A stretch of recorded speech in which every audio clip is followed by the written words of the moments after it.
On se retrouve pour la correction de l'exercice 4, page 88. On y découvre Suzy, qui aime faire des farces, puisqu'elle a modifié la recette du gâteau au chocolat pour 8 personnes.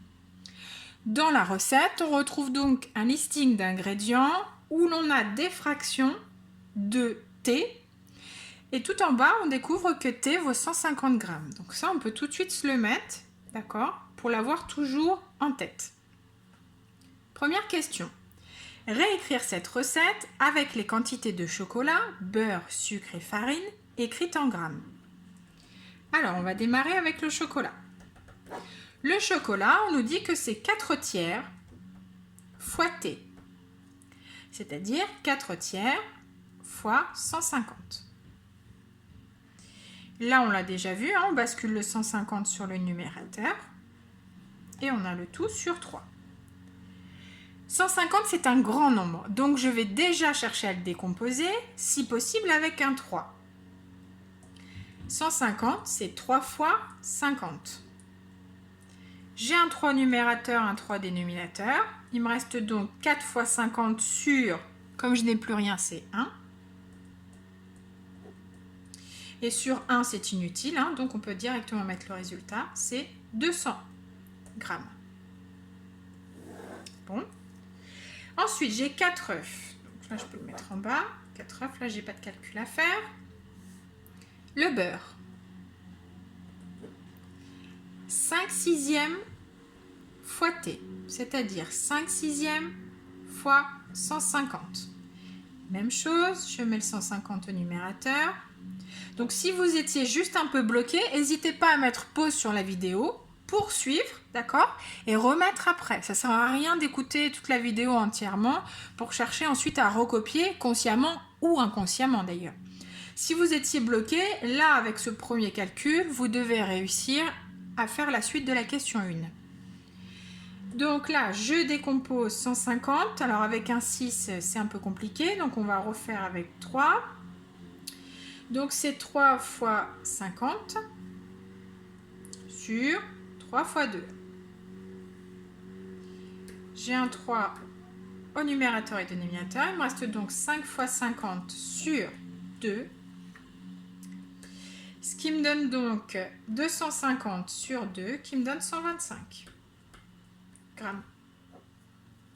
Là, j'aurais pu décomposer 150 en le divisant par 6 aussi. Ça, c'est... Voilà, si vous y arrivez, vous le faites. Le sucre, 4 tiers fois T, c'est-à-dire 4 tiers fois 150.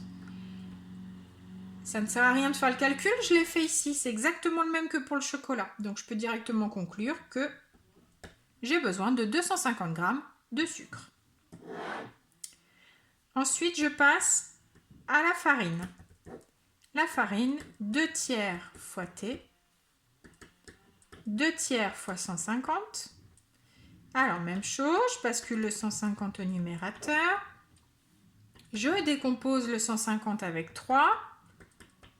On a l'impression de faire régulièrement la même chose, ça devient plus facile.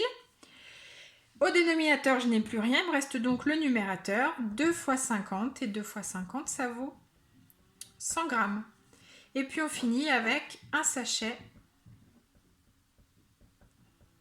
de levure. Voilà.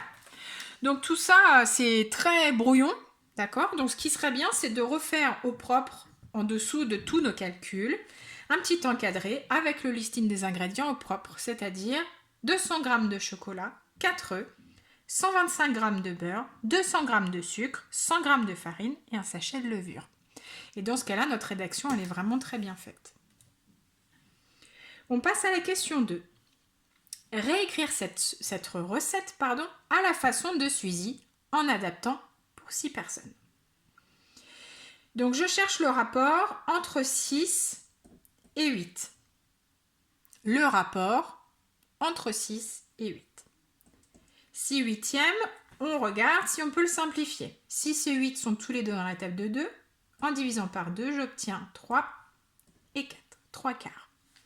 Ce qui signifie que la recette pour 6 personnes, ça correspond donc aux 3 quarts de la recette pour 8 personnes. C'est-à-dire qu'il faudra que je fasse 3/4 fois la recette pour 8 personnes. Et voilà, donc il suffira de leur fournir cette recette, leur dire que c'est qu'il faut multiplier toutes les quantités par 3/4. Donc là, comme on n'a pas plus de précision, il y a plusieurs façons de rédiger ce problème. On peut s'arrêter là, on peut créer d'autres énigmes un peu plus complexes avec ce 3/4. À vous de jouer!